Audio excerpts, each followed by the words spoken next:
Bonjour, dans cette vidéo, nous allons nous intéresser à la classification des systèmes industriels.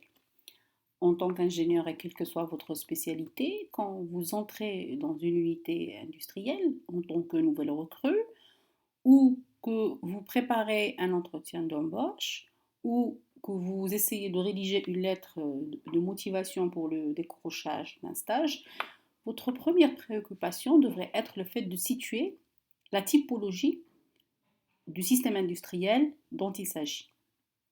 Qu'est-ce que cela va vous apporter? La réponse est simple. À chaque type de système industriel sont associés un certain nombre de critères en termes de machines, main-d'œuvre utilisée, ainsi que l'organisation associée. Donc, connaître la typologie vous permettra d'emblée de situer les caractéristiques, avantages et inconvénients ainsi que les leviers d'amélioration ou les possibilités d'amélioration inhérentes au système industriel que vous voulez aborder.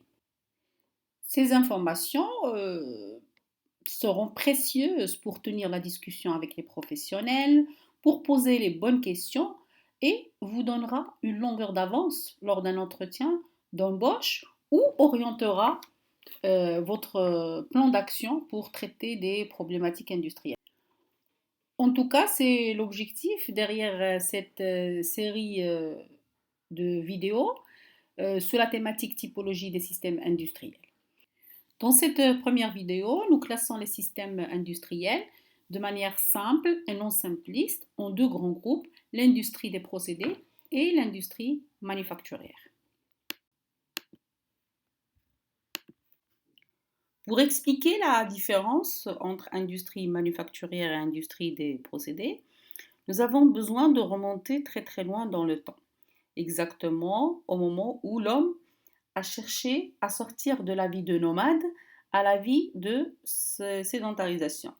Ceci a pu se faire grâce au développement de l'agriculture au niveau du croissant fertile du côté du Proche-Orient. Alors, le développement de l'agriculture, ça veut dire plusieurs types de denrées. L'homme, il chercha alors à les conserver, à les stocker et à les cuire. Alors pour la conservation, il avait besoin de sel. Pour le stockage, il a fabriqué des ustensiles en poterie pour le stockage et la cuisson. Le sel à l'époque, qui sert, comme on a dit, à la conservation, était une denrée qui est rare. Donc elle était chère et précieuse. L'homme chercha alors à fabriquer le sel en quantité. C'est ainsi que on a assisté à la fabrication de sel grâce au marais salant qui existe jusqu'au jour d'aujourd'hui. Alors, il s'agit d'utiliser la marée exactement au moment où la marée est haute pour récupérer de l'eau de mer dans des grands bassins et l'utilisation des différences de niveau des bassins pour déplacer l'eau. Alors, l'énergie du soleil servait à chauffer cette eau. Donc, une évaporation progressive permet de concentrer cette eau qui est dans les bassins en sel. Quand on atteint le point de saturation, il y a la formation des cristaux de sel qui vont se déposer au fond des bassins et on va pouvoir les récupérer. Donc, c'est ainsi que naquit le premier procédé industriel. La poterie a permis de fabriquer des objets de la vie quotidienne pour la cuisson et le stockage grâce au tour de main des artisans. Elle préfigure l'industrie manufacturière moderne. Ce petit aperçu historique est un passage obligé pour comprendre la complexité du paysage offert par les entités industrielles que nous avons aujourd'hui et qui repose finalement sur deux types d'industrie, l'industrie des procédés et l'industrie manufacturière. En ce qui concerne l'industrie des procédés, elle se base sur des recettes, comme on a vu pour le sel, qui elle-même se base sur des phénomènes naturels. Mais avec l'augmentation des débits de production qui sont liés eux-mêmes à l'augmentation de la demande, Les effets obtenus par les phénomènes naturels sont remplacés par les opérations unitaires. Par exemple, pour déplacer les fluides, au lieu d'utiliser la gravité par la différence de niveau des bassins, on va utiliser des pompes. Le phénomène d'évaporation, lui, va se faire dans des évaporateurs qui sont à la base des échangeurs, dans lesquels on fait circuler de l'autre côté du fluide de la vapeur pour lui fournir l'énergie thermique nécessaire. Cette énergie thermique, qui était au départ donnée par le soleil, maintenant elle va être donnée par des combustibles qui vont permettre de produire de la vapeur à haute pression au niveau des centrales thermiques. Donc, en tout cas, l'industrie de procédés va utiliser des équipements qui sont très spécialisés et qui nécessitent des investissements relativement élevés. L'utilisation de la main-d'œuvre, elle est réduite et son rôle essentiel, c'est la surveillance et la régulation.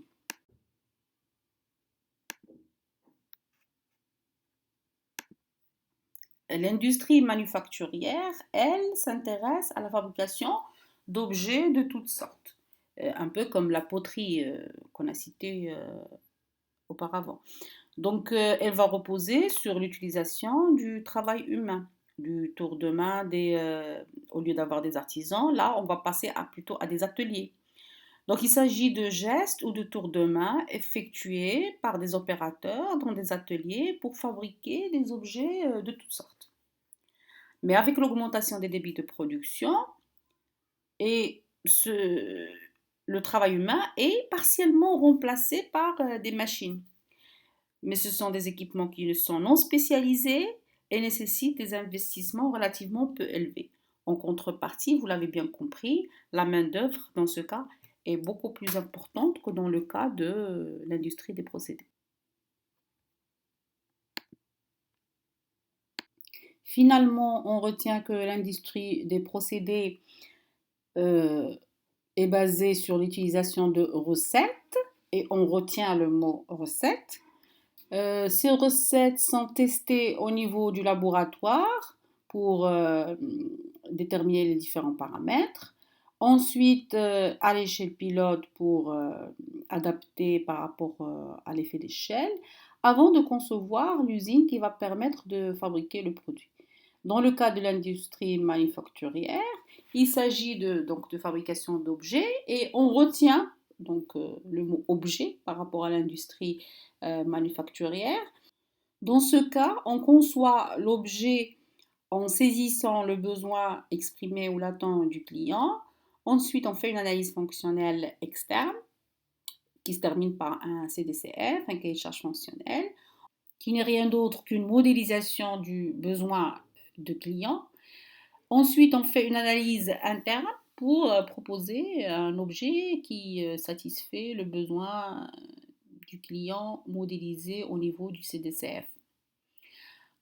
Après, on propose un prototype avant de passer à l'étape de l'industrialisation de l'objet. Depuis le début de cette vidéo, nous avons prôné la distinction entre industrie des procédés et industrie manufacturière. Alors, il faut dire que ce ne sont pas vraiment des séparations tranchées, parce qu'au sein même des industries de procédés, on peut trouver des unités manufacturières et inversement. Par exemple, si on prend le cas de la fabrication des yaourts, le procédé est typiquement procédé. Mais à la fin du procédé, nous avons une unité typiquement manufacturière pour le conditionnement du yaourt. C'est le cas des industries procédées qui sont destinées à la fabrication de produits pour l'usage du public. Euh, Même chose en ce qui concerne l'industrie manufacturière, on peut trouver des unités typiquement procédées à l'intérieur même des unités manufacturières. C'est le cas des unités de peinture dans l'industrie automobile.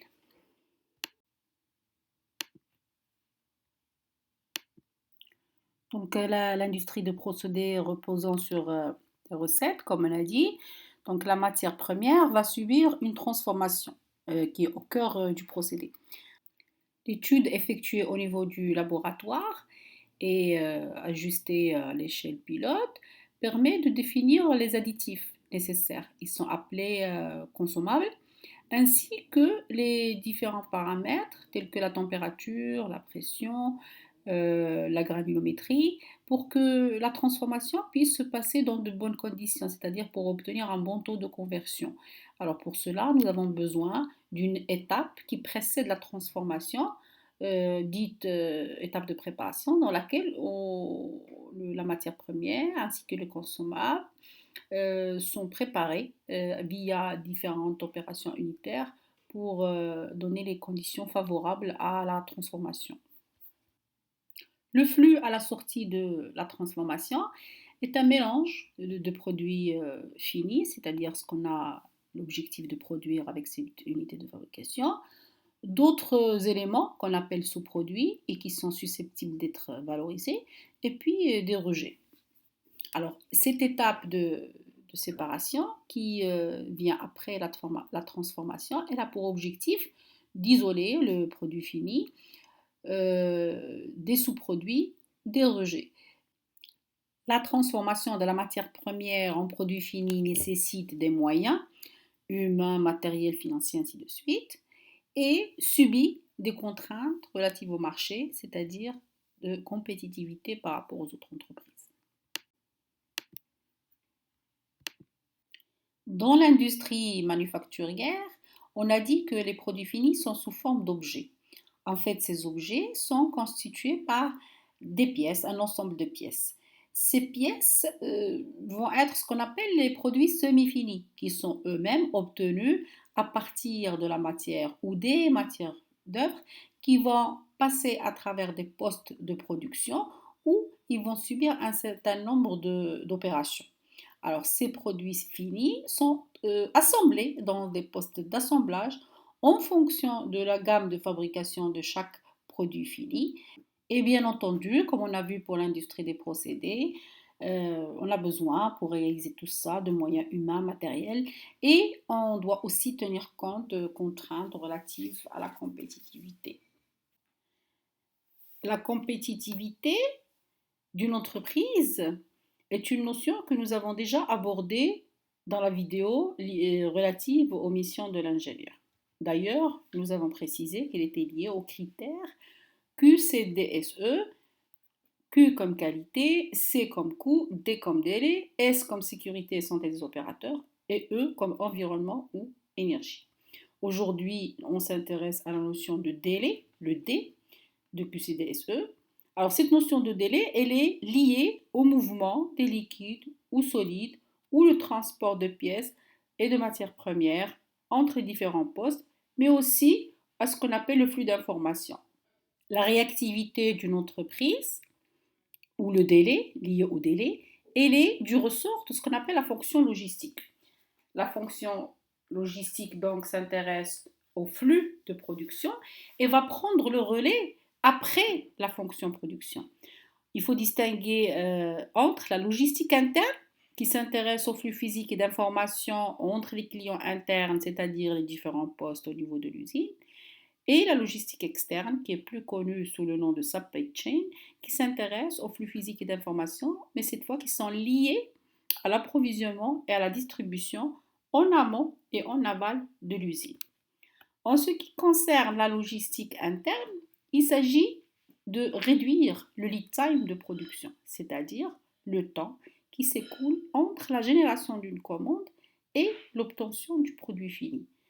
Donc la fonction logistique interne, pour y arriver, elle va traquer tout ce qui allonge les délais de production sur le flux physique, mais aussi sur le flux d'informations.